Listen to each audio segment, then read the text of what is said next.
Welcome to Babu Beauty. ठंडी हवाओं के बीच ऊंचे बर्फपोश पहाड़ों के पीछे एक रियासत थी जिसका नाम था स्नो फेरा। ये ऐसी रियासत थी जहां साल के 12 महीने बर्फ ही बर्फ रहती थी, लेकिन दिसंबर का महीना आते ही वहां रोशनियां जलती, चरागाह होता और पूरे मुल्क में क्रिसमस का त्योहार मनाया जाता। इस रियासत की 2 शहजादियां थीं। बड़ी का नाम आयशला और छोटी का नाम एलारा था। एलारा के दिल में बहन के लिए बेइंतहा मोहब्बत थी, लेकिन आयशला के दिल में एक अजीब सा राज छुपा था। जब भी वो खुश होती, उसके हाथों से चांद जैसी नीली रोशनी निकलती, और जब वो गुस्से में या डरी हुई होती तो आसपास की चीजों पर बर्फ जमना शुरू हो जाती। बहुत कम लोगों को मालूम था कि आयशला के अंदर सख्त जादू मौजूद है। मल्लिका ने उसे छुपाने की कोशिश की ताकि लोग डर न जाएं, लेकिन जादू तो जादू होता है, किसी न किसी दिन जाहिर होकर रहता है। दिसंबर की एक ठंडी रात थी। पूरा महल चिरागों, घंटियों और स्नोफ्लेक की सजावट से जगमगा रहा था और पूरी रियासत क्रिसमस की सजावट से सजी हुई थी। उसी रात मल्लिका ने फैसला किया, आयशला अपनी ताकत को दुनिया के सामने जाहिर करेगी। अगर सब उसे कबूल कर लें तो वो विंटर गार्डियन बन सकती है। एलारा ने बहन का हाथ पकड़कर कहा, डरो नहीं, दुनिया तुम्हें वैसी ही देखेगी जैसी मैं देखती हूँ, खूबसूरत, नायाब और खास। आयशला ने कमजोर सी मुस्कुराहट दी, लेकिन दिल में एक खौफ था। जब तकरीब शुरू हुई तो आयशला स्टेज पर आई। उसने हाथ आसमान की तरफ उठाए और आसमान से हल्की नोकीली बर्फ के जर्रे उतरने लगे। लोग हैरान रह गए। कुछ ने तालियां बजाई, कुछ ने खौफ के मारे कदम पीछे कर लिए, और फिर अचानक एक बच्चा जोर से बोला, ये तो विंटर फेरी है। लोग खुशी से चीख पड़े। पूरा माहौल तालियां और मुस्कुराहटों से भर गया। लेकिन जैसे ही आयशला खुशी महसूस करने लगी, उसके जादू ने शिद्दत पकड़ी। आसमान सयाह होने लगा, सर्द हवा तितलियों की तरह घूमने लगी, और चंद ही लम्हों में सारी सल्तनत एक बर्फानी तूफान में बदलने लगी।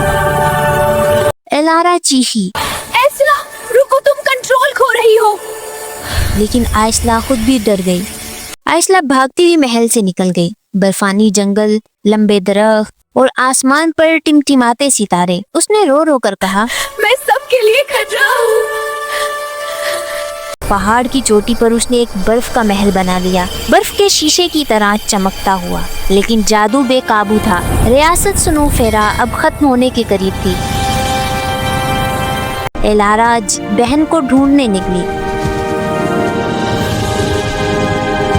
रास्ते में उसे एक ज़हीन लड़का मिला जिसका नाम लियो था।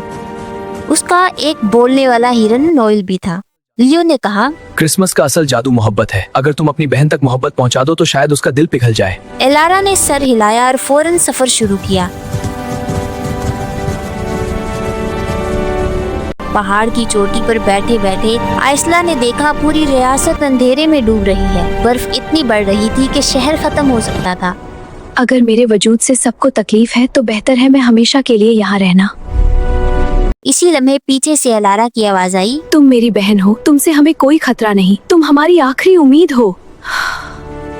एलारा ने बहन को गले लगा लिया। आयशला रो रही थी और हर आंसू के साथ उसके हाथ से बर्फ की जगह गर्म रोशनी निकल रही थी।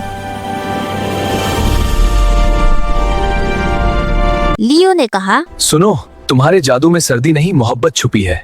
जब तुम डरती हो तो सर्द हो जाता है, और जब तुम मुस्कुराती हो तो सब कुछ खूबसूरत हो जाता है। आयशला ने पहली बार खुद को अच्छा महसूस किया।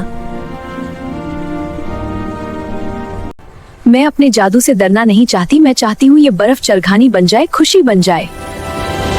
अचानक आसमान से सफेद बर्फ नहीं बल्कि क्रिसमस की रंगीन सितारे उतरने लगे। बर्फ के जर्रे चमकदार स्नोफ्लेक्स में बदल गए। पूरा शहर रोशन हो गया। लोग खुशी से झूमने लगे। पहली बार रियासत स्नो फेरा में विंटर गार्डन को ताज पहनाया गया, और वो ताज आयशला के सर पर सजा। एलारा और आयशला ने एक दूसरे का हाथ पकड़ा और महल में वापस आई, जहाँ क्रिसमस का एक नया चिराग रोशन करने की रस्म अदा की गई। नोएल ने मजाहिया आवाज में कहा, अगर हर साल ऐसा जादू हो तो मुझे तो 12 महीने ही क्रिसमस चाहिए। आयशला ने लोगों से कहा, क्रिसमस सिर्फ बर्फ या तोहफे नहीं बल्कि वो लम्हा है जिसमें दिल एक दूसरे को कबूल करता है।